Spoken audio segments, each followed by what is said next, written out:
My son walks to school in the freezing cold, and he walks home in the freezing cold, and he loves it. As parents, we love that our children are old enough to walk from our home to their school because we can finish our job. I can be like, I have an hour more left of work to do. They're going to walk home, they'll stay home from school alone, and they're okay because they're old enough. It is one of the most amazing privileges to have when you have a neighborhood school. It is why we chose where we live. I ask you to put it inside your hearts to think about these parents who chose this neighborhood so they can walk their kids to school. It brings so much joy. So much joy. And it is community. And right now in our world where there's so much division, we have our communities. And what you are asking parents to do is unfathomable, and none of you would want to do it. And that is this. You're asking someone who lives in this neighborhood, who chose this neighborhood, who might work at the Capitol because so many people work over by the Capitol, to drive all the way to Kessler School, to drop their child off, to drive all the way back to their jobs, to then drive all the way back, unless there's a bus system, but then kids don't get to walk to school. It is for any parent in this community who says that all kids are resilient and that families can just accept the change, that is an obtuse observation. We all know how much walking our kids to school matters. And community matters. And this community matters. And as your children are humans, so are we. So I'm just asking for extremely civil and meaningful and informative dialogue. Thank you.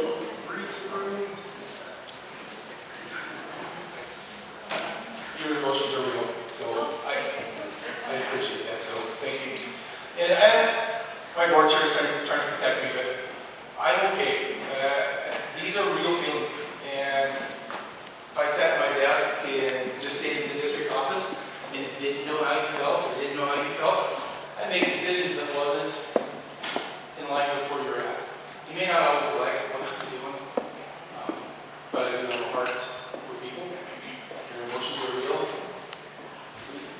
I'm sorry. Through this process so far, including the way we found out, the lack of data and information, especially in a timely manner, and the absence of a plan, if the school is closed, kids, families, teachers, inhibits that layer of trust and feels disingenuous. My biggest ask is that the district attempt to put their best foot forward as it relates to transparency and trust to ensure we can all move forward in a collaborative and constructive manner. It would be super helpful if you guys could give us timelines, which I think you alluded to earlier. The better the trust and transparency, the more success in the long term for all things Helena Public Schools. Part of the reason. Trust is built with who's in the foxhole with you during the battle and saying what you mean what you say. I've always been honest. It's got me into problems before. Right? I may share too much. Yeah. I also have to go through exactly.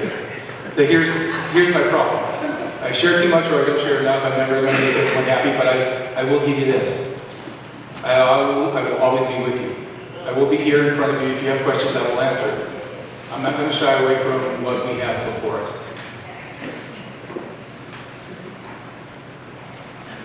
This is not an easy place for you, I get that. It's not about me, it's about you. And I want to do everything I can to help us through this process.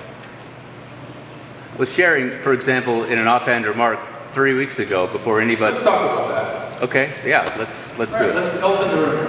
Yeah. Christy and I had a conversation. My wife and I were out having dinner, and I think people have heard about this story. I'll tell you the first day. This is where I shared too much.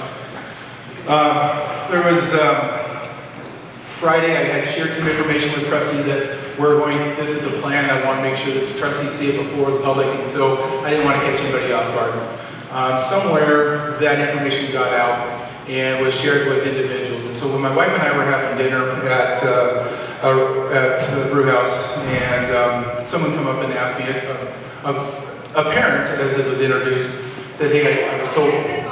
Okay, it's my story. You can finish it. It's somewhere that that's all right. And so a parent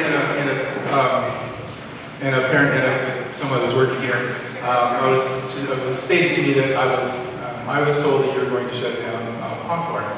And I asked, do you have a plan for Hawthorne? I misunderstood you then. And I said, I do. I said, yeah, that is a plan. At that same time, it got really wonky as well because we just had, my wife just took a phone call that her son's granddad had just passed, and so she's upset, trying to console her. I had a person asking me questions, and so I wasn't doing a very good job at either one of those.